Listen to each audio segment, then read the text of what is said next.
Oncologist आहेत. त्यांचं MBBSचं शिक्षण पूर्ण झालं पुण्याच्या BJ मेडिकल कॉलेजमधून. त्यानंतर त्यांनी DNB इन जनरल सर्जरी ही पदवी संपादित केली पुण्याहून. त्यानंतर त्यांनी DRNB हे स्पेशलायझेशन केलं पुण्याहूनच आणि पुढे त्यांनी फेलोशिप आणि diploma in minimal access surgery संपादित केली दिल्लीहून. ते नॅशनल अकॅडमी ऑफ मेडिकल सायन्सेसचे सदस्य आहेत. भारतातील पहिले आणि आजतागायत एकमेव Indian text book of surgical ऑन्कोलॉजीचे ते लेखक आहेत. कर्करोग उपचार क्षेत्रात 10 वर्षांहून अधिक समृद्ध असा त्यांना अनुभव आहे. Breast conservation surgery, organ preservation, limb salvage surgery, minimal access आणि प्रिसिजन सर्जरी ही त्यांची प्रमुख कार्यक्षेत्र आहेत. रुग्णांचं आयुष्य आणि एकंदरीत जीवनमान दोन्ही जपणाऱ्या उपचार पद्धतींवर ते विशेष भर देतात. आणि आता आपण डॉक्टर अजिता केंद्रे यांच्याविषयी जाणून घेणार आहोत. डॉक्टर अजिता केंद्रे या अनुभवी रेडिएशन ऑन्कोलॉजिस्ट आहेत. त्यांना या क्षेत्रात तब्बल 12 वर्षांहून अधिक प्रदीर्घ असा अनुभव आहे. त्यांचं MBBSचं शिक्षण पूर्ण झालं नागपूरच्या IGGMC मधून आणि पुढे त्यांनी DMRT आणि DNB या पदवी संपादित केल्या. त्या नॅशनल अकॅडमी ऑफ मेडिकल सायन्सेसच्या सदस्य आहेत. हेड अँड नेक अर्थात डोकं आणि मान याचा कर्करोग, ब्रेस्ट कॅन्सर अर्थात स्तनांचा कर्करोग, गायनेकोलॉजिकल कॅन्सर्स अर्थात स्त्रीरोग कर्करोग या सर्व कर्करोगांमध्ये त्यांना प्रावीण्य आहे आणि हीच त्यांची प्रमुख कार्यक्षेत्र आहेत. आधुनिक रेडिएशन तंत्रज्ञानाच्या सहाय्याने अचूक, सुरक्षित आणि अवयव संरक्षण करणारे उपचार देण्यावर त्या विशेष भर देतात. आता आपण अजिबात वेळ न दवडता दोन्ही डॉक्टरांकडून कर्करोगावर सर्वसमावेशक उपचार याविषयी माहिती जाणून घेणार आहोत. सुरुवातीला प्रशांत सर आपल्याकडून जाणून घ्यायचे. मी असं ऐकलंय की कर्करोगावर उपचार करताना केवळ एका डॉक्टरांकडून उपचार नाही केले जात, तर त्यासाठी अनेक डॉक्टरांकडून वेगवेगळे उपचार केले जातात. हे मुळात खरं आहे का आणि जर खरं असेल तर असं का बरं? ऍक्च्युली जुने काळात आम्ही कॅन्सरचे उपचार फक्त कॅन्सरचे सिम्पटम्स किंवा कॅन्सरला कंट्रोल करण्यासाठी करत होते. पण आता आम्ही कॅन्सरला पूर्णपणे बरं करण्यासाठी कॅन्सरचे उपचार करतो. त्यासाठी आम्ही surgery, chemotherapy, radiation therapy, immunotherapy, targeted therapy हे सगळे ट्रीटमेंटच्या कॉम्बिनेशन वापरतो. पण हे सगळे ट्रीटमेंट एकच डॉक्टरांकडून मिळू शकत नाही. त्यामुळे आता कॅन्सरचा उपचार एक मल्टीडिसिप्लिनरी ऑन्कोलॉजिस्ट टीम कडून केला जात आहे. अगदीच अगदीच. आणि डॉक्टर अजिता, आपण रेडिएशन थेरपीच्या तज्ज्ञ आहात. खरं तर अनेक जणांना माहित नसेल, पण कर्करोगावर जशी केमोथेरपी असते तशी रेडिएशन थेरपी असते. ही रेडिएशन थेरपी म्हणजे नेमकं काय आहे आणि ती का महत्वाची असते कर्करोगांच्या उपचारांमध्ये? रेडिएशन थेरपी म्हणजे जिथे आपण मेगा व्होल्टेज एक्सरेस किंवा गॅमा रेसचा वापर करतो आणि शरीरात ज्या भागाला कॅन्सर आहे फक्त तेवढ्याच भागाला हे रेडिएशन दिलं जातं. तर कॅन्सरमध्ये रेडिएशन ट्रीटमेंट ही खूप महत्त्वाची भूमिका साकारते. काही कॅन्सरमध्ये आपण डेफिनेटिव्ह रेडिएशन थेरपी, ज्याला आपण हाय डोस रेडिएशन थेरपी म्हणतो, त्या पद्धतीचा वापर करतो. काही ठिकाणी ऑपरेशनच्या आधी म्हणजे प्री ऑपरेटिव्ह रेडिएशन, ज्याला आपण न्यू ॲडज्युव्हंट रेडिएशन म्हणतो, ती पद्धत वापरली जाते. आणि कधी कधी सर्जरी झाल्यानंतर गुणधर्म बघून आपण पोस्ट ऑपरेटिव्ह रेडिएशनचा सल्ला देतो. आणि जेव्हा कॅन्सर पसरलेला असतो 4थ्या स्टेजमध्ये, तर त्या ठिकाणी जसं मेंदूमध्ये किंवा हाडांमध्ये जर दुखत असेल तर ते दुखणं कमी करण्यासाठी आपण पॅलिएटिव्ह रेडिएशनचा वापर करतो. तर अशा विविध पद्धती आहेत ज्यानुसार आपण रेडिएशनचा कॅन्सरच्या ट्रीटमेंटमध्ये खूप महत्वाचा रोल प्ले केला जातो. अच्छा, पण मुळात रेडिएशन थेरपीमध्ये होतं काय मॅडम? रेडिएशन थेरपीमध्ये जे कॅन्सरचे मायक्रोस्कोपिक सेल असतात आणि जे कॅन्सरचे भाग असतो तिथे रेडिएशन दिलं जातं आणि ते सेल रेडिएशनमुळे मरून जातात. तर रेडिएशन आणि किमोथेरपी अशी कंबाईंड मॉडॅलिटी पण आपण अनेक कॅन्सरमध्ये वापरतो. अच्छा, ओके. बरं डॉक्टर प्रशांत, आपण सांगा, जेव्हा शस्त्रक्रिया आपण करायचा एखाद्या रुग्णांना आपण सुचवतं की आता आपल्याला शस्त्रक्रिया करावीच लागणार आहे, पण कोणत्या असे कर्करोग आहेत ज्यांच्या शस्त्रक्रियाच्या पूर्वी आपण रेडिएशन थेरपी देण्याचा आपण सल्ला दिला जातो? ऍक्च्युली कॅन्सरच्या ऑपरेशनमध्ये आम्ही जिथे कॅन्सर आहे त्याच्यापेक्षा 1 सेंटीमीटर पुढे जाऊन मार्जिन्स घेतात, कारण की तिथे मायक्रोस्कोपिक कॅन्सर असण्याची शक्यता असते. तर काही ठिकाणी म्हणजे असं असतात, काही क्रिटिकल स्ट्रक्चर जवळ असल्यामुळे आपल्याला हा मार्जिन घेता येणार नाही. जसं अन्ननलिकाच्या कॅन्सर किंवा अतडीच्या जे शेवटच्या भाग असतात, रेक्टल कॅन्सर किंवा हात पायाला जेव्हा सार्कोमा होतात तिथे काही रक्तवाहिनी किंवा काही नस जवळ असल्यामुळे आपल्याला मार्जिन घेता येत नाही. तर त्या केसमध्ये आम्ही अगोदर रेडिएशन देऊन मायक्रोस्कोपिक डिझीजला जाळून टाकतो. म्हणजे आम्ही मार्जिन स्टरलाइज करतो, मार्जिनला फ्री करून टाकतो आणि मग रेडिएशन देऊन आम्ही सोप्या पद्धतीने तसा केसमध्ये ऑपरेशन करू शकतो. अगदीच अगदीच. मगाशी डॉक्टर अजिता यांनी सांगितलं की ही रेडिएशन थेरपी जी असते ती प्री सर्जरी पण केली जाते, जसं आपण आता एक्सप्लेनेशन दिलेलं आहे, आणि ती पोस्ट सर्जरी सुद्धा केली जाते. अशी कोणती परिस्थिती असते की ज्याच्यामध्ये कर्करोगात शस्त्रक्रिया झाल्यानंतर रेडिएशन थेरपी आपण सुचवता? जेव्हा कॅन्सरचं निदान होतं आणि सर्जरी आधी केली जाते, तर सर्जरी नंतर पेशंटचा एक हिस्टोपॅथॉलॉजिकल रिपोर्ट येतो. त्या म्हणजे काय? रिपोर्टमध्ये आपल्याला गुणधर्म दिसतात. म्हणजे मायक्रोस्कोप खाली तो ट्यूमर चेक केला जातो आणि त्याच्यात विविध गुणधर्म दिसतात. जशी ट्यूमरची साईज किती होती, त्याची डेप्थ किती होती, ज्या मार्जिन्स कट केल्या आहेत त्या पॉझिटिव्ह आहेत की निगेटिव्ह आहेत. त्यानंतर काही रिस्क फॅक्टर असतात ज्याला आपण लिम्फोवॅस्क्युलर एम्बोलाय किंवा पेरिन्युरल इन्व्हॅजन असं म्हणतो. तर हे गुणधर्म आपल्याला बघावे लागतात. लिम्फ नोड जे काढले जातात सर्जरीमध्ये ते पण कॅन्सरने इन्व्हॉल्व आहेत की नाही, म्हणजे लिम्फ नोड पॉझिटिव्ह आहेत की नाही ते बघावं लागतं. तर जेव्हा हे गुणधर्म असे असतात की हाय रिस्क असते, पेशंटला त्याच जागेवर कॅन्सर परत येण्याचा धोका जास्त असतो, तेव्हा आपण सर्जरी झाल्यानंतर तेवढ्याच भागाला फक्त रेडिएशन देतो. आणि जेव्हा गुणधर्म अजून खराब असतात, जसं नोड पॉझिटिव्ह असेल, मार्जिन पॉझिटिव्ह असेल, तर रेडिएशन आणि किमोथेरपी हे दोन्ही पण ट्रीटमेंट पेशंटला आपण सल्ला देऊ शकतो सर्जरी झाल्यानंतर. तर अशा जसं हेड अँड नेक कॅन्सर आहे, जिभेचा कॅन्सर, गालाचा कॅन्सर, इथे आधी सर्जरी केली जाते आणि गुणधर्म बघून, कॅन्सरची स्टेज बघून, रिस्क बघून आपण ती रेडिएशन आणि किमोथेरपीचा सल्ला पेशंटला देऊ शकतो. अच्छा, आता ना मला रेडिएशन थेरपी म्हणजे काय, ती प्री सर्जरीच्या वेळी का दिली जाते आणि पोस्ट सर्जरीच्या वेळी का दिली जाते, याबाबत म्हणजे व्यवस्थित माहिती मिळालेली आहे आपल्याकडून. आता एक महत्त्वाचा मुद्दा इथे मांडते, की आपली जेव्हा मी ओळख करून दिली जेव्हा प्रेक्षकांना, तेव्हाच सांगितलं की आपण ज्या अवयवाला ट्यूमर आहे किंवा कॅन्सर आहे, तो अवयव वाचवण्यासाठी विशेष प्रयत्न करतात आणि तेच आपलं प्रमुख कार्यक्षेत्र आहे. म्हणजे कशा प्रकारे आपण तो अवयव वाचवता? अगोदर ज्या अंगाला कॅन्सर असेल ते पूर्ण अंग काढायचं ऑपरेशन केलं जात होतं. म्हणजे समजा बरोबर. ब्रेस्टला कॅन्सर असेल तर मॅस्टेक्टॉमी म्हणजे पूर्ण स्तन काढायचं ऑपरेशन केलं जात होतं, किंवा हात पायाला सार्कोमा झाला तर अँप्युटेशन म्हणजे हात पाय कापण्याचं ऑपरेशन केलं जात होतं. पण आता आम्ही ऑर्गन प्रिझर्वेशन वरती लक्ष देतोय. म्हणजे समजा ब्रेस्टला कॅन्सर असेल तर मार्जिन सकट काढतो आणि जे काही मायक्रोस्कोपिक डिसीज शिल्लक असेल त्याला आम्ही रेडिएशन देतो. याला आम्ही ब्रेस्ट कन्झर्वेटिव्ह सर्जरी म्हणतात. तसंही जर लिम्बला म्हणजे हातपायला सार्कोमा असेल तर आम्ही रेडिएशन देऊन फक्त ट्यूमरला काढतो. मार्जिन घेण्याची गरज नाही, कारण की आम्ही चांगला रेडिएशन देऊन मार्जिन फ्री करून ठेवलाय आणि आम्ही लिम्ब साल्वेज करतो. तर याला आम्ही कन्झर्वेटिव्ह किंवा लिम्ब साल्वेज सर्जरी म्हणतो. अगदीच. याविषयी डॉक्टर अजिता आपण काय म्हणाल? कॅन्सरमध्ये काही असे भाग असतात की जिथे आपल्याला तो अवयव महत्वाचा असतो आणि तो वाचवायचा आपण प्रयत्न करतो. जर आपण स्वरयंत्राचं उदाहरण घेतलं, जसं घशाचा कॅन्सर असेल, स्वरयंत्राचा कॅन्सर ज्याला आपण सीए लॅरिंग्स म्हणतो, तर अशा कॅन्सरमध्ये जर सर्जरी केली आणि तो भाग काढून टाकला तर पेशंटला गिळायला त्रास होतो, त्याचा आवाज जाऊ शकतो. तर सर्जरी न करता आपण जर डेफिनेटिव्ह रेडिएशन थेरपी आणि किमोथेरपीचा वापर केला तर आपण तो अवयव वाचवू शकतो. ज्या भागाला कॅन्सर झालाय तो अवयव पूर्णपणे वाचू शकतो, त्याचं फंक्शन वाचवू शकतो. त्यामुळे पेशंटची क्वालिटी ऑफ लाईफ सुधारते. हा जो अप्रोच आहे याला ऑर्गन प्रिझर्वेशन अप्रोच असं म्हणतात आणि घशाच्या कॅन्सर सोबत तो अजून काही कॅन्सरमध्ये वापरला जातो. जसं लघवीच्या पिशवीचा कॅन्सर आहे, आपण युरिनरी ब्लॅडर कॅन्सर म्हणतो, किंवा आतडीचा शेवटचा भाग आहे ज्याला आपण ॲनल कॅनल कॅन्सर म्हणतो. या ठिकाणी आपण ऑर्गन प्रिझर्वेशन अप्रोच वापरून डेफिनेटिव्ह रेडिएशन थेरपी, किमोथेरपी देऊन सर्जरी टाळतो आणि तो अवयव वाचवून त्याचं फंक्शन वाचवण्याचा प्रयत्न करतो, ज्यामुळे पेशंटची लाईफ सुधारते.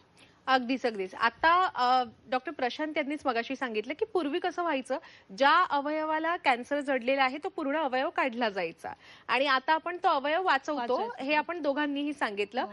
पण कोणतीही पद्धत असली ना तरी सुद्धा हा जो कर्करोग आजार आहे तो पूर्णपणे जात नाही असं म्हणतात. जरी तो पूर्णपणे गेला तरी तो परत येतोच. असा गैरसमज आहे का, की समज आहे का, आपल्याकडूनच जाणून घ्यायचंय. आणि त्याचबरोबर आपण जे अवयव वाचवण्याचा प्रयत्न करतात त्यामध्ये मग या आजाराची पुनरावृत्ती टाळता येते का? ऍक्च्युली कॅन्सर हा असा आजार आहे ज्याची परतून येण्याची भीती असतात. पण हे म्हणजे परतून येण्याची दोन पद्धत असतात. एक तर आहे आजार त्याच ठिकाणी परत येऊ शकते ज्याला आम्ही लोकल रिकरन्स म्हणतात, किंवा इतर ठिकाणी येऊ शकते ज्याला आम्ही डिस्टंट मेटास्टेसिस म्हणतो. तर ह्याच्या म्हणजे आजार परत येऊ नये त्यासाठी मी मल्टीडिसिप्लिनरी अप्रोच वापरतोय. म्हणजे काय, जसं समजा ब्रेस्ट कॅन्सर असेल, ऑपरेशन नंतर आम्ही किमोथेरपी देतो. किमोथेरपी रक्तवाहिनीमध्ये जाऊन पूर्ण शरीरात जातो आणि आजार इतर ठिकाणी म्हणजे कुठेही डिस्टंट मेटास्टेसिस होण्यासाठी आम्ही प्रयत्न करतो. मग आम्ही लोकली म्हणजे ब्रेस्टला आणि काखेतला रेडिएशन देतो. त्याच्यामध्ये लोकल रिकरन्स म्हणजे आजार त्याच ठिकाणी येण्याची शक्यता कमी होतात. आणि जर समजा हार्मोन पॉझिटिव्ह ब्रेस्ट कॅन्सर असेल तर आम्ही हार्मोनल थेरपी देतो, किंवा काही टार्गेट पॉझिटिव्ह असेल जसं HER2 पॉझिटिव्ह त्याला आम्ही ट्रास्ट्रोझुमॅब सारखं टार्गेटेड थेरपीज देतात. तर हे सगळे ट्रीटमेंटच्या कॉम्बिनेशन वापरून आम्ही आजारला पूर्णपणे बरं करण्याचा प्रयत्न करतो. अगदीच मल्टी डिसिप्लिनरी ट्रीटमेंट येस त्याला मॅम. म्हणतात.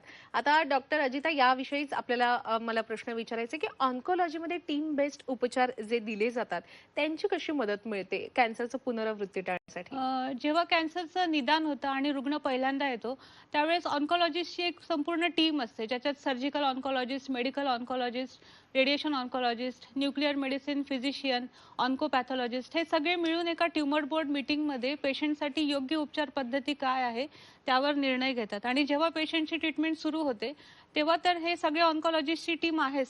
सोबतच सपोर्टिव्ह केअर, ज्याला आपण नर्सिंग केअर आहे, टेक्निशियन आहे, dietitian, psychologist, physiotherapist, head and नेकमध्ये जसं स्पीच आणि स्वॅलो थेरपिस्ट आहेत. तर या सगळ्या सपोर्टिव्ह केअरमुळे पेशंटची ट्रीटमेंट व्यवस्थित होण्यासाठी आणि त्याची रिकव्हरी, ज्याला आपण रिहॅबिलिटेशन किंवा पुनर्वसन म्हणतो, ते व्यवस्थित होण्यासाठी मदत होते.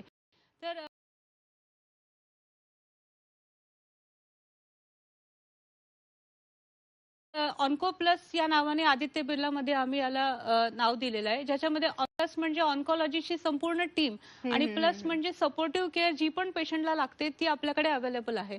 तर असं पूर्ण टीम बेस्ड केल्यामुळे पेशंटचे उपचार वेळेत पूर्ण होतात आणि त्याचं पुनर्वसनही व्यवस्थित होतं. अगदीच, अगदीच. खरं तर ना आजकाल फक्त कर्करोगावरच नाही, तर वेगवेगळ्या आजारांवर अनेक ॲडव्हान्स अशा ट्रीटमेंट आलेल्या आहेत, आधुनिक उपचार पद्धती आलेल्या आहेत. डॉक्टर आपण कर्करोगाची सर्जरी करता म्हणून विशेषतः आपल्याला विचारते, या सर्जरीमध्ये गेल्या काही वर्षांमध्ये कोणते ॲडव्हान्सेस आलेले आहेत? ॲक्च्युअली कॅन्सर ट्रीटमेंटमध्ये भरपूर ॲडव्हान्सेस आहे. किमोथेरपीमध्ये, रेडिएशन थेरपीमध्ये. त्यासारखं सर्जरीमध्ये पण ॲडव्हान्सेस आहे. त्याच्यात प्राधान्य आहे मिनिमल एक्सेस सर्जरी. म्हणजे अगोदर आम्ही पोटावरती किंवा छातीवरती मोठा चिरा करून ऑपरेशन करत होतो. पण आता आम्ही 1 सेंटीमीटरचे छोटे होल्स करून त्याच्यातून आम्ही दुर्बीण टाकतो, ज्याला आम्ही लॅप्रोस्कोप किंवा थोरॅकोस्कोप म्हणतात, किंवा आम्ही रोबोटनी ऑपरेशन करतो. हेच 1 सेंटीमीटरमधून रोबोट टाकून ऑपरेशन करता येते. तर रोबोटिक सर्जरीचा मेन ॲडव्हांटेज काय आहे, की रोबोट स्वतःवरती सगळे इन्स्ट्रुमेंटचा भार घेतो आणि पेशंटला काही त्रास होत नाही. म्हणजे ऑपरेशन नंतर पेशंटला जास्त दुखत नाही. पेशंटची रिकव्हरी लवकर होतात. पेशंट लवकर चालायला, फिरायला किंवा जेवायला सुरू करतो.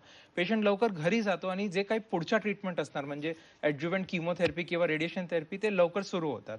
आता आदित्य बिर्लामध्ये आपल्याकडे डा विन्सी एक्सआय सिस्टम आहे, जे जगात सगळ्यात ॲडव्हान्स रोबोटिक प्लॅटफॉर्म आहे. त्याच्यामध्ये 3D vision, precise movements, flexible articulation, comfortable ergonomics आणि फ्लोरोस्कोपी फायरफ्लाय टेक्निक आहे. हे सगळे एकूण आम्ही पेशंटला एक चांगला सर्जिकल अनुभव देण्याचा प्रयत्न करतो. अगदीच. जर आपण पाहिलं ना, तर अगदी लहान-लहान आजारांची पण जी औषधं असतात, म्हणजे खोकल्याचं औषध घ्या, तापावरचं औषध घ्या, त्यांचे पण ना जितके फायदे असतात, तेवढेच दुष्परिणाम सुद्धा असतात. अर्थात तोटे सुद्धा असतात. अर्थात ते आपण जास्त घेतले किंवा डॉक्टरांचा सल्ला न घेता घेतले, तर हे दुष्परिणाम जाणवू शकतात. आपण रेडिएशन थेरपीच्या तज्ञ आहात अजिता मॅडम. या रेडिएशन थेरपीचे काही दुष्परिणाम आहेत का? आणि जर असतील, तर ते कोणकोणते?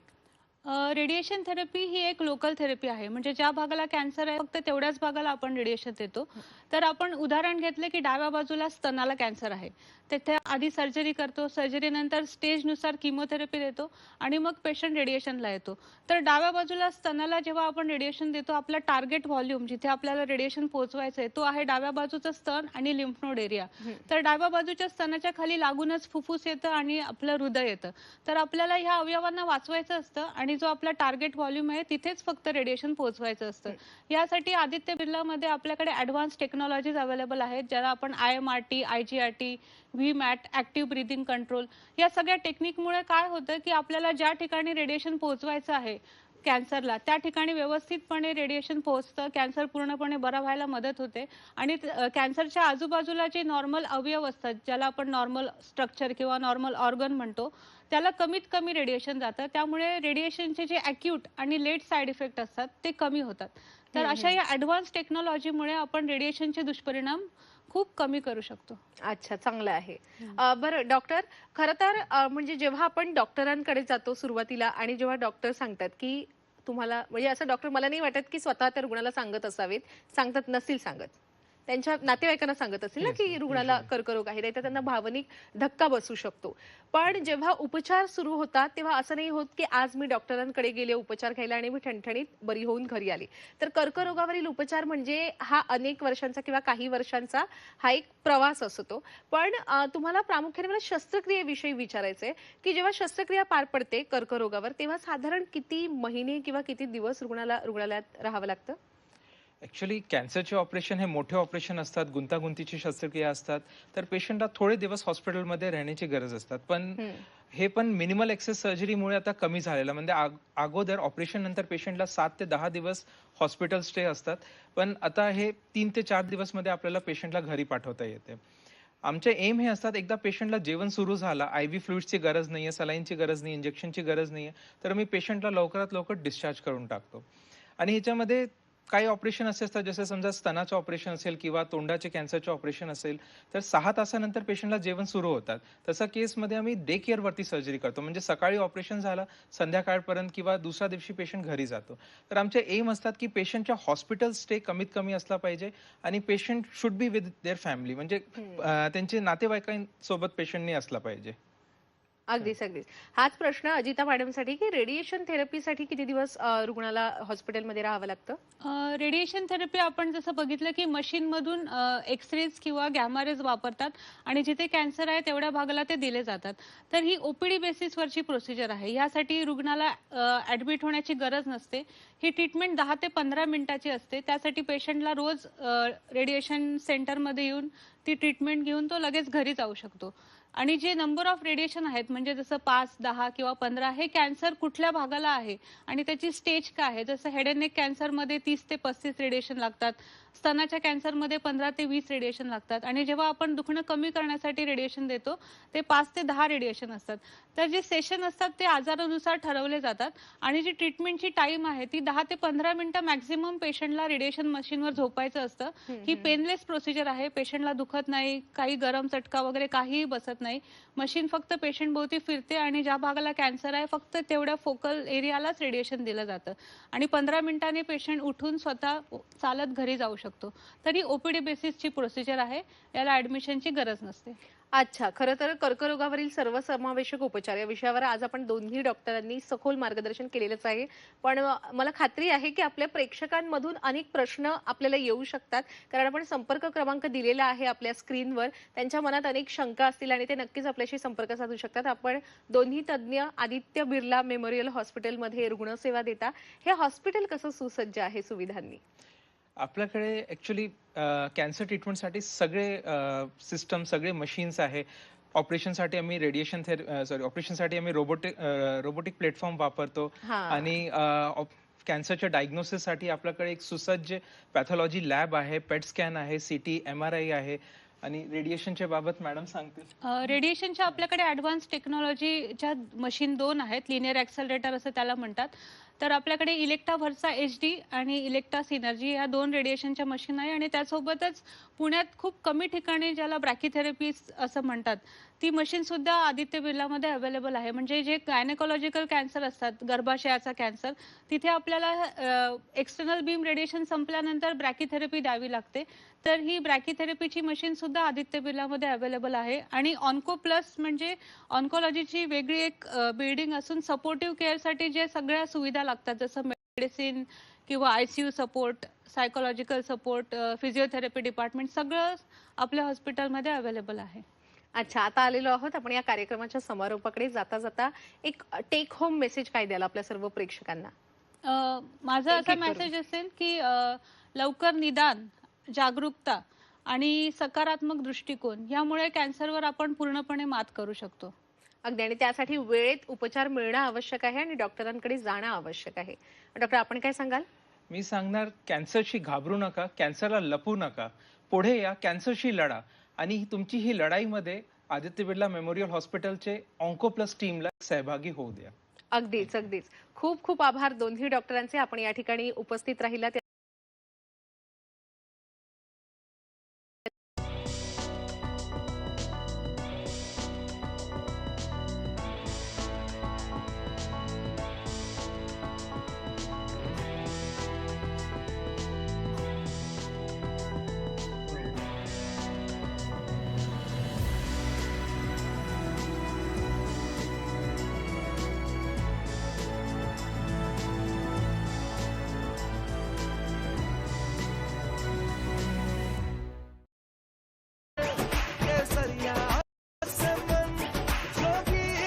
हर पल मनाओ किस त्योहार, विमल, बोलो जुबान केसरी।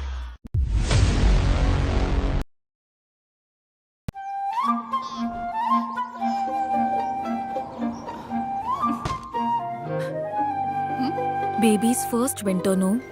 Cold, wind, dry weather. How to protect these soft cheeks from dryness?